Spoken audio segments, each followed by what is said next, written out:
The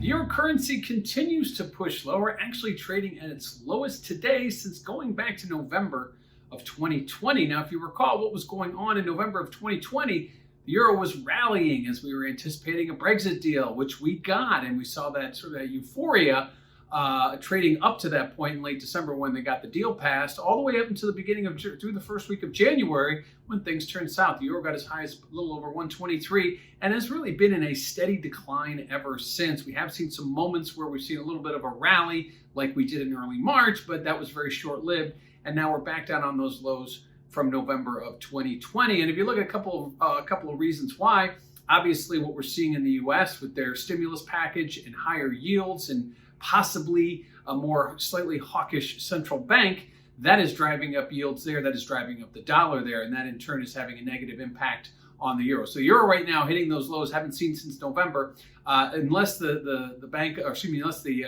European Central Bank is going to be stepping in and taking back some of their stimulus, which doesn't look like they're going to be doing, or at least the market is pricing that. Likely we'll continue to see this trend of lower euro versus the dollar for the foreseeable future. So again, we're back at levels we haven't seen since November of last year. And what is that doing to volatility? Well, volatility's been very range bound. If you check out that CVol index at cmegroup.com, you'll notice that while we've seen prices coming down pretty steadily, we haven't seen a whole lot of movement in volatility. Yes, it came down at the end of last week, it moved slightly lower, but we haven't seen that big knee-jerk reaction, especially when we traded through 118 to the downside in the euro. So right now, kind of the new trend is lower prices, and that means that volatility will likely go lower, but we just haven't seen that type of move. Again, it's been very range-bound up until the end of last week. It'll be interesting to see how that progresses if prices continue to go lower. And lastly, let's look at the positioning.